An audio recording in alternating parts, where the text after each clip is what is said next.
I wanted to talk about reality because I think, this time of the year, it seems like we would be further along for some of us with being overwhelmed. You would think that at least give me February, right? But for some of us, we're hitting certain challenges in our lives right now. And how do we navigate that? How do we overcome that? I found a really great quote that kind of describes what it's like to be overwhelmed. It was on a website called simplypsychology.org. And here's what they say, you can see right on the screen. It says, overwhelm is what happens when the demands on us exceed our mental and emotional capacity. Would you agree with that? Yeah. And I would add another one, financial capacity as well.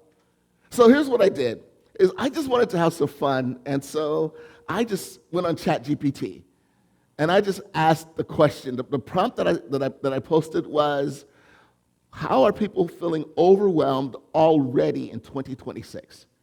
And then it gave me a list. And so what I want to do is just kind of go over that list real quickly, because maybe you might identify with this. Maybe it might be something that you'll recognize. But number one, it said unexpected financial strain.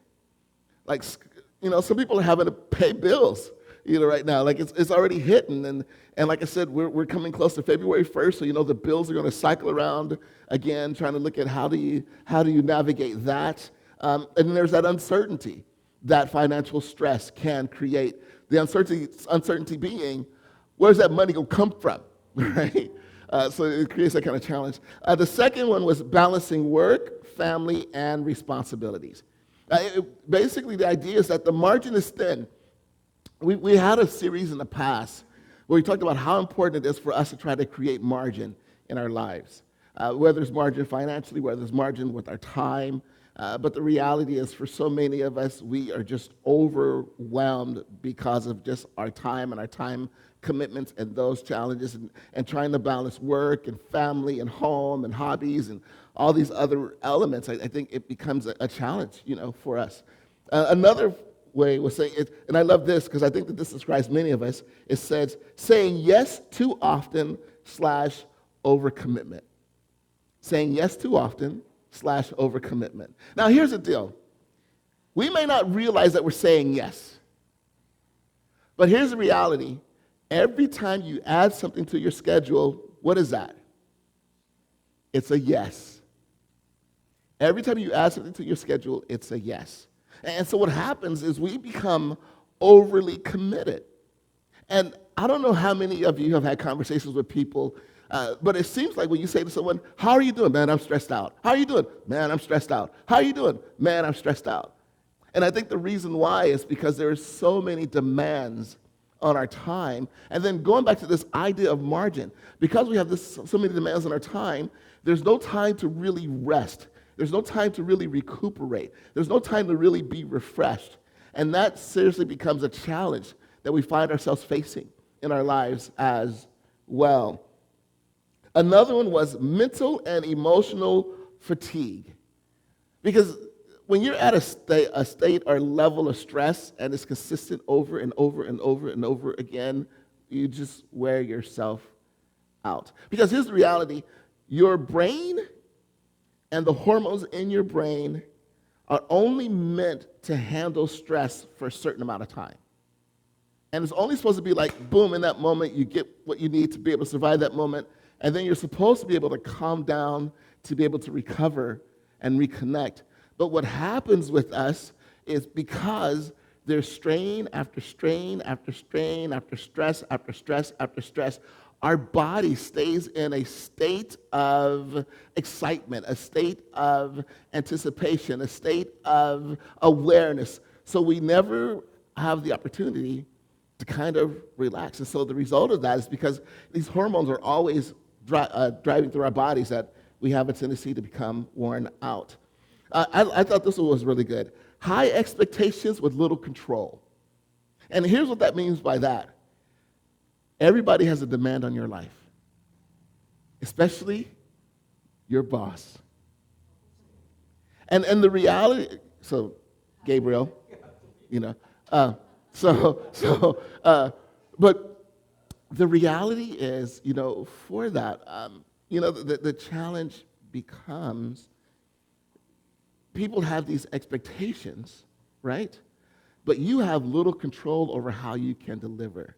Because sometimes satisfying those expectations depends on external circumstances. And so when those external circumstances are out of your control, but the people's expectations remain high.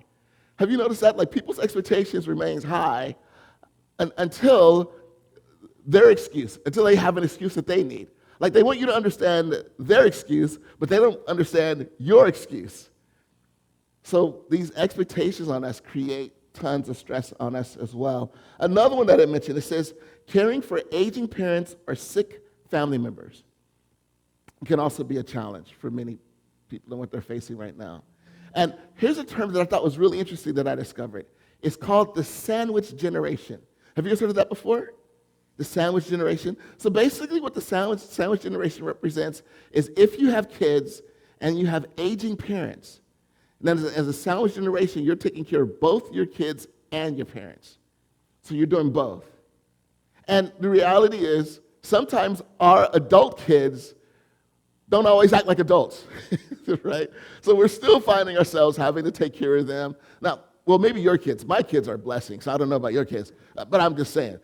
But it really can be, a challenge for us when we're trying to take care of both extremes on both sides. It can create a lot of stress for us. Another one was relational strain and unresolved conflict. Relational strain and unresolved conflict. And for many of you, that was magnified again this year, just, a few weeks ago.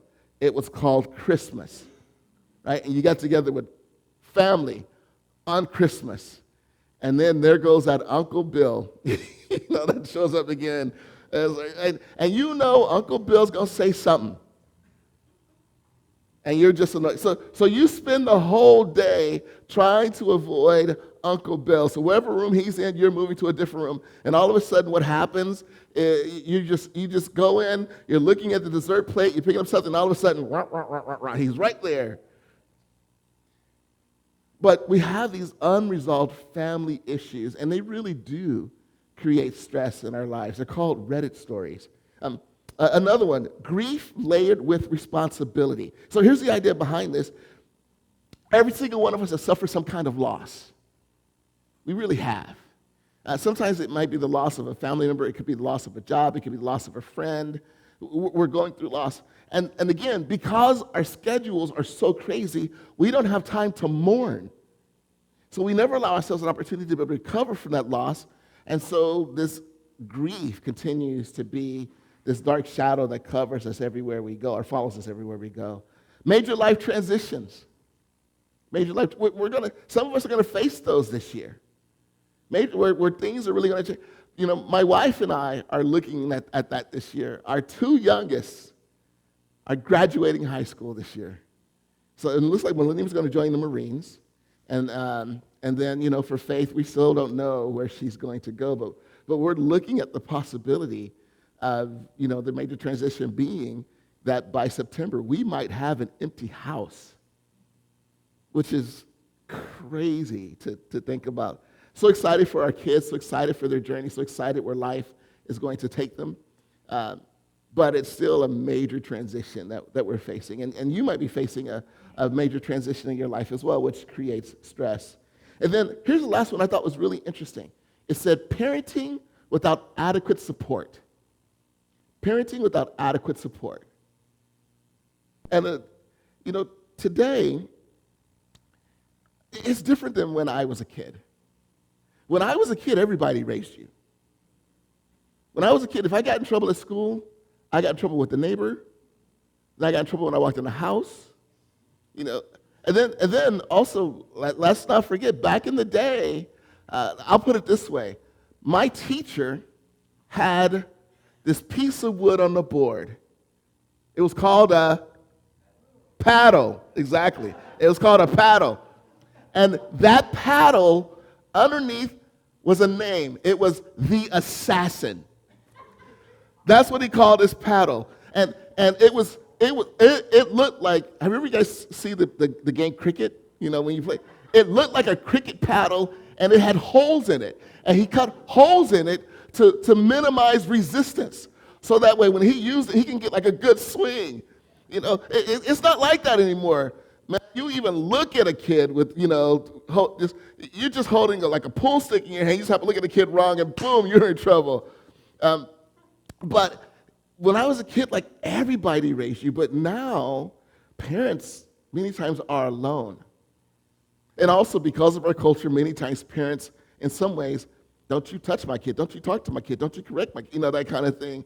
But not realizing that they're taking the burden of raising their kid or their child on themselves, and they're all alone in what it is that they're facing. So this parenting stress. And then here's the thing that was really interesting, because as I'm looking at this list, I'm going, oh, wow, some of the things on this list are things that if I would have put the list together, I wouldn't have even thought about. I thought, oh, those are interesting. Those could be stresses that people are dealing with. But what I loved was the actual summary that ChatGPT gave. It was really insightful. Again, something I never would have come up with, and I thought, ooh, that's deep, and that's good. So here's what it said. You can see right on the screen. It said, most people in 2026 aren't overwhelmed because of one catastrophic event. They're overwhelmed because too many normal demands are stacked on too little capacity. Isn't that good? I was like, you go, ChatGPT. Because that was really good. And you know what it's like? See, we are designed to be connected with God so that we can have refreshment in our lives. So he can continue to replenish us and refuel us and refresh us. But what happens to many of us is if you imagine that I'm holding a cup, and then I began to pour water into the cup. The water represents the refreshment of God, and I'm pouring the water into the cup. And we would think that the refreshment of God would be there to fill us, right? And so as he fills the cup, we're being filled with refreshment. The problem is there are holes in the bottom of the cup. And so as God is pouring in, the refreshment's pouring right out because of the stresses that we have, because we're not connected with him the way that we need to be connected with him. And here's the thing that I found too, is that sometimes what we'll do is, let's say we have stress on multiple aspects of that list. Then sometimes what we'll do is we'll say, hey, let me try to fix this one myself. And so that's what we do. We try to fix it ourselves. And then what we do is we take a piece of a duct tape, right? And we try to cover that hole on the bottom. But the problem is, although you might be trying to fix that one hole, there's still, 17 others that we're being overwhelmed with. So you know what the solution is? The solution isn't duct tape. The solution is a new cup. How can our lives be new? How can our lives be different? How can we step into the work that God desires to do in us? How can we begin to break those patterns in our lives so as a result of that we can be refreshed by God? Because here's the reality. Many of us in this room and watching on the live stream, many of us are running on empty. We are. We're running on empty. So then what do we do? Because it's horrible to run on empty, but then you compound that with running on empty and being overwhelmed. What do we do? So we're doing a series called New Power for a New Season. And the reality is, in 2026, some of you are overwhelmed already, and some of you will be overwhelmed. So how are we going to navigate that? How can we manage that in 2026 better than what we did in 2025? How can we navigate that differently? So as a result of it, that rather than us being overwhelmed and it pulls us away from God, that we're overwhelmed and it draws us to him and allows us to reconnect with him and grow in our relationship with him. How can we take those steps in him? So here's what we're going to do is we're going to look at, because what we're doing is we're looking at the life of a guy named Elisha. And Elisha was someone who worked for God. He was what's called a prophet. And basically what a prophet is someone who God chooses to be his voice to that specific generation. And so he speaks to them. And so that's what Elisha was. Not only that, what accompanied him was these tremendous acts of power, just miracle after miracle after miracle. It's just pretty amazing. I want to encourage you, just imagine this. And I wanted to put yourself in the shoes of this woman, because many of us do feel the tension sometimes of being overwhelmed. And so one of the people that worked for Elisha, helping him do his prophet work, had died. And he had a widow. And so this widow comes to Elisha and is completely stressed out. And I really want you to understand this, because they lived in the patriarchal society. So as a widow, it was a very vulnerable and sometimes maybe even a dangerous place to be. And the reason why is because back then, the way the society was set up, men were the breadwinners of the house, and women basically stayed home and took care of the house. So many times they weren't trained, with jobs and that kind of thing. And so what would happen is when their husband would die, now they would have no income coming into the house, and for many, no way to be able to find a solution for that. And so this woman kind of finds herself in that place. Not only that, if the husband died in debt, because let's say he was paying off his creditors and he died and the debt still existed. So now imagine you've lost your husband, you're in the society where you have no way to be able to make money, and now your creditors are coming to you saying, you owe us. Your husband owed us, and so now because your husband owed us, you now owe us. You owe us. And so now there's that pressure. And then back then, I'll just say then 17 more times. But back then, the other issue is this. God had created certain laws to say, hey, you need to protect orphans and widows, because he knew that they were vulnerable, and that's what society was supposed to do. But society decided not to listen to that. And unfortunately, what would happen sometimes with widows is men, their creditors, would take sexual advantage of them to say, hey, this is the way that you could pay off your debt. And for many of them, there was really no other recourse that they had. So society would completely take advantage of these women. So this most likely has not happened to her yet, but still, her husband's gone, there's this stress, I can't pay my bills, what am I going to do? What am I going to do? So if you felt that tension in your life, this woman's feeling it right now.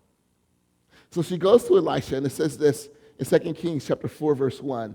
One day, the widow of a member of the group of prophets came to Elisha and cried out, my husband who served you is dead, and you know how he feared the Lord. But now a creditor has come, threatening to take my 2 sons as slaves. So there's a couple things I want to say to this. The first one, that I want to make sure that this is really clear, because I think sometimes, here at Encounter, we're straightforward, and I make this really clear, that just because you love God and serve God doesn't mean that things are going to go great in your life.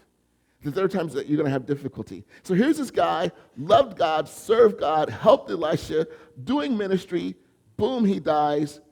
His family he dies with debt, and now his family is wrestling with debt as well. Now, we really don't know her faith. We know that she went to Elisha to talk to him, but we really don't know her faith or her background or anything like that. We don't know where she stood at in her trust level with God. But let's say she did trust God. Let's say that she did. Boom, she still faced this overwhelming circumstance. And so I think it's important for us to understand this, that just because I follow God doesn't mean that everything's going to work out. I can pray and pray and pray and pray, and bad things still happen. Things still fall apart. And again, I want to say this, that God never promised us. Even his own son went to the cross after praying that bitter cup would be taken from him. So if God didn't listen to the prayers of his own son in regard to his son still going to the cross and suffering, it means that there are times where we can pray and pray and pray and it still not work out. Now, it doesn't mean that God is any less God. He is still God. But again, we have to understand that God never promised that every circumstance and situation in your life is going to work out well. And for some reason, we've connected that. We've connected that with God. If God moves in my life, that means God loves me. He cares about me. He cares about what I'm going through. And there is truth to that. But what we do is we also do the flip side. If things don't work out in my life, if God does not intervene, then he doesn't love me, he doesn't care, and my problems don't matter. And that's the furthest thing from the truth. He still cares. He still cares. So it's important for us to understand that. Now, as we continue to look at this story, not only does her challenge is significant, here's the other deal that would happen, is if you owed a creditor money, imagine if this happened in America today. If you owed a creditor money, then what you would have to do is, they called it slavery back then, or indentured servitude, but what you would have to do is you would have to work for your creditor to pay your bill off. Imagine how many jobs we'd have for Visa today. If that were our issue, or if that was our wrestle and struggle, we'd be. But here's the thing that was sad, is they would make you a slave, and then they would pay you pennies on the dollar. So as a result of that, you would stay, because they saw it as free labor, basically. So you would stay in that position sometimes for your lifetime. And so this creditor comes to her and says, your husband owes us, and if you can't pay, I'm taking your 2 sons as slaves. Now, here's another reason why that's so significant, is because back then, if you were a widow, if you had sons, at least what could happen is those sons could now begin to go to work, and with them working, that can help take care of the family. So by the creditor saying, look, I am going to take your sons as well, now that even increases the challenge of her financial stress, or the wrestle that she's having inwardly because of her financial stress. So all the possibilities of working this out are gone. Now my sons are gone. They're in slavery to this person, and I have no way I'm going to be able to take care of myself financially. What am I going to do? So she comes to Elisha and begins to talk with him, asking him for help. Now, it goes on, and it says in 2 Kings chapter 4, verse 2, he says, what can I do to help you? Elisha asked. Tell me, what do you have in the house?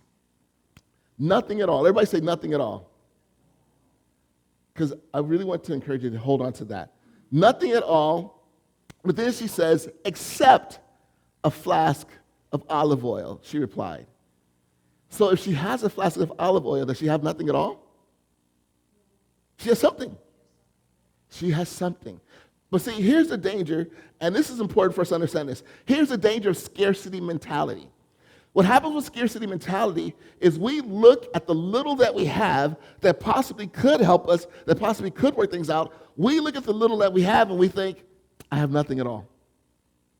Because we look at the little that we have and we say, that's not enough. But imagine this. Imagine, what if Tom Brady said, all I have is a football? That Kobe Bryant said, all I have is a basketball. That Picasso said, all I have is a paintbrush. That Warren Buffett said, all I have is $1. That we can go through that list, right? And a small football in the hands of Tom Brady, several Super Bowls, right? So it's important for us to understand this, and this is the point that I wanted to make. You see this right on the screen. Never underestimate what a master can do with a little. Never underestimate what a master can do with a little. And here's the thing that I really want to encourage you to understand this, that God is a master of the small. He is a master of the small. Hey, if you begin to go through, let's look at creation. Just look at creation. Just small changes in creation changes everything. For example, we have H2O, right? H2O. If I add another oxygen atom to that, it now becomes H2O2, which is hydrogen peroxide. Completely changes it. Or we have CO2, which is carbon dioxide, right? If I take one oxygen atom off of that, it now becomes what?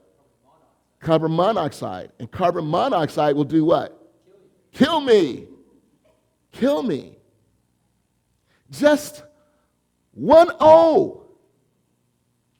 Just one atom of oxygen changes the entire chemical makeup. So here's the thing that I really want us to understand. If God has wired creation where one small change completely changed the texture of that creation, then can't I trust God with my small bank account, with my small influence, with my small voice, with my small presence? See, never again underestimate what small can be in the hands of a master. But I tell you, so here's the question. Why did the widow say, I have nothing at all except? Why did she say that? And you can see the answer on the screen right here. Fear sees small as inadequate. Faith sees small as the launch point of miracles. So the reason why she says I have nothing at all is because she was operating in fear. So again, in our challenges, we have to make a decision. Will I operate in faith or will I operate in fear? What's going to be the driving point of my life? What's going to be the point that moves me to grow, to develop, to change, and rely on Him? What's your small? What's the small in your life that's hindering you from really being able to trust Him and who He is? The greatest prayer that you can pray is simply this: all I have. This is all I have. Jesus was hanging out with the disciples. They were just kind of chit-chatting and talking, and, kind of thing. And while they were chit-chatting and talking, there's an offering that was happening. And Jesus looks up, and he sees a woman, a widow, that walks in with her offering, and he just kind of watches her. And when she gets to the offering plate, she just drops in 2 pennies, and she keeps going. Now, around her, all these rich people are dropping in like bank. They're dropping it, They're dropping it in. But Jesus looks at her and talks about how incredible her faith is. The one who gave the smallest, her faith was the largest. And he said this. He said to the disciples, look at that woman and look at her faith. Her faith is incredible. Everyone around her gave little out of the lot that they had. She gave everything. Look at her faith. Now, I want to make this really clear. This isn't where I began to pitch, this is why you need a tithe. This is why you need to give money to God. This is not that kind of sermon. But what I am encouraging you to do is begin to take your small. Just say, God, I trust you. I'm going to invest my small. Small time, small energy, small effort. And that small could be a game changer for you and for your life. So give God your small. It goes on and it says in 2 Kings chapter 4, verse 3, and Elisha said, borrow as many jars as you can from your friends and neighbors. Here's another problem with scarcity mentality here in America. And you can see right on the screen as well. Fear fuels shame. Fear fuels shame. And we might not say, I'm afraid, so I'm shameful. But you know what we'll say is we'll say this: I can't ask for help. I can't go to people. I can't ask for help. Because here, unfortunately in America, asking for help means weakness. And I can't show that I'm weak. I have to have it all together. I can't show that I'm weak. But here's the reality. You are weak. We are. And Here's the thing that's beautiful about weakness is God said this, when you're weak, I am strong. So now, in my weakness, he becomes my strength. He becomes the one that I rely on. So we don't want to ask for help, but I want to figure it out myself. And what do? We dig a deeper hole for ourselves. And here's the thing as well. This is really important.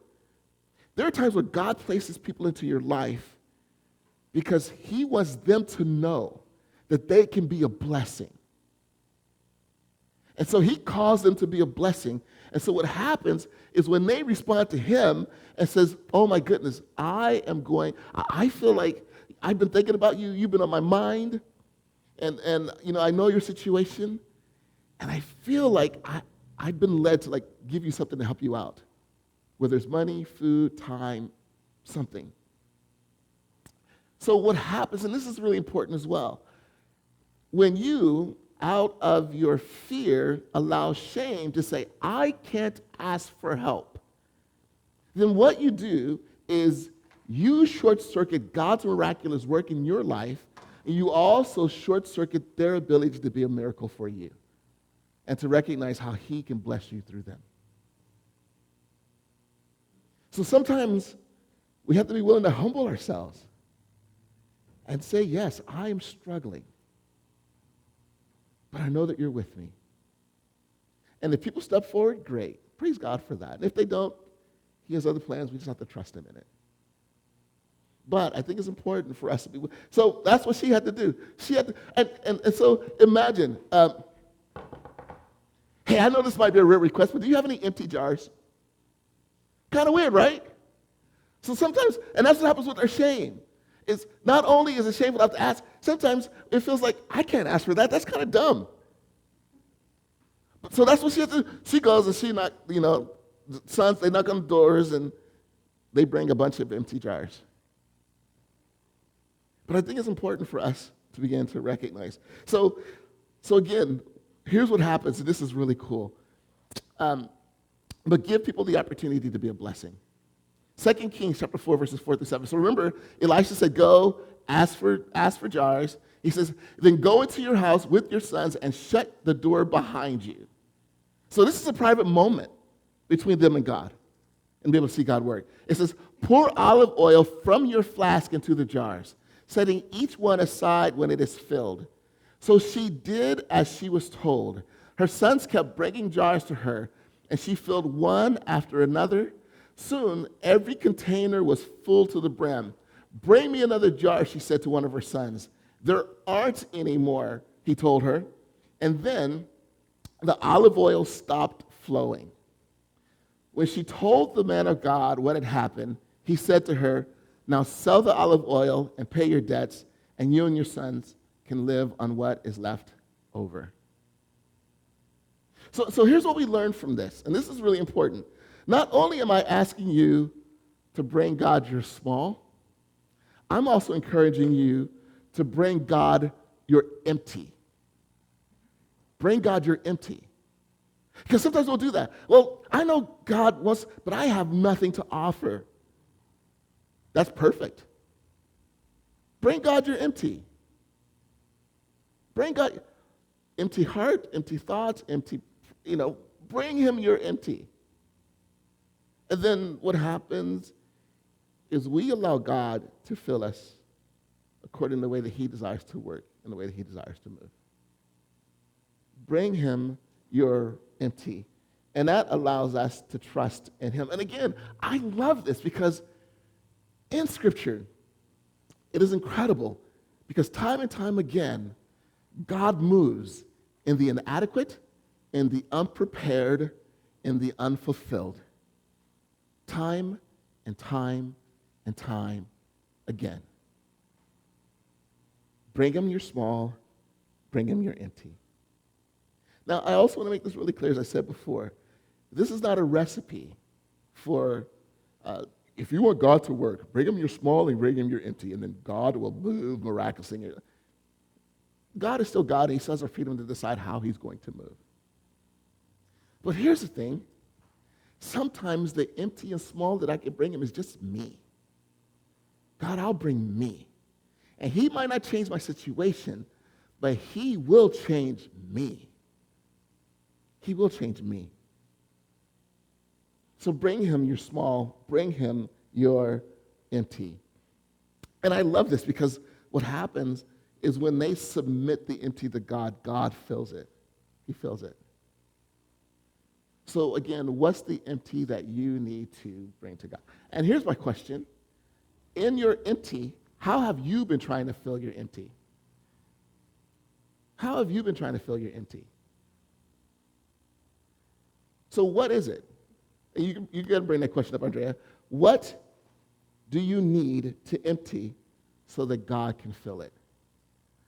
Because there are some things that you have that were empty and you tried to fill yourself, and it's just not working. And you know what? So what we choose is what's called sin. We use sin to try to fill our empty. And you know what sin is like? Sin is like Thanksgiving. It's like a Thanksgiving meal. So you know what happens, right? Thanksgiving meal, you know, we get our plate and we walk into and we kind of fill our plate. Ooh, wait. This turkey. We fill our plate. And then we go back and then we get down and we eat, right? We eat.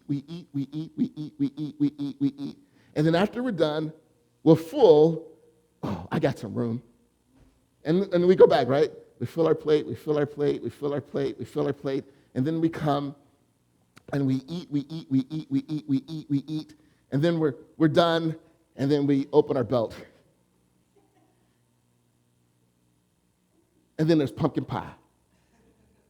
All right? So then what happens is we go, and maybe we get lucky, and we're able to fill our plate some more because there's some more left over. We wrap it in foil, and then we take it home, and we put it in the fridge, and then maybe the next day we pull it out, and we eat again. Here's the thing that is so true about Thanksgiving, is we're full, but we're never satisfied. That's the problem with sin, is it may fill us, but we're never satisfied. And then we continue to go to that plate again and again and again, but we're never satisfied. So that's why I'm asking, what do you need to empty so that God can fill? And then we bring it to him. And I also want you to understand this too. When you decide to say, yes, God, I want you to fill me, this is not a one-time decision. It's like we're going, Phil, you need to go every day to him, reconnecting with him. Continue to be filled and be filled and be filled as we continue to seek him and grow in him in our relationship with him. So bring your small and your empty. So again, here at Encounter, we made a commitment to embrace the principles that Jesus taught when it comes to living out the faith, and that is love God, love others, love yourself. So here at Encounter, we say love up, love out, love in. And so from this, here are 3 commitments that we can make that will allow us to love up, love out, love in. Now, if you want to use these 3 commitments, you're more than welcome to. Or if you aspire to make other commitments, feel free to utilize those as well. But these are just suggestions. So for love up, I will bring my emptiness and my smallness to God. Great place to start. Love out, I will ask when I need help. For some of you, I could just stop there, right? I will ask when I need help. And then love in, I will be honest with myself about my true need. I'll be honest with myself about my true need. So these are ways that we have the opportunity to be able to see God work and move in our lives. Jesus, I thank you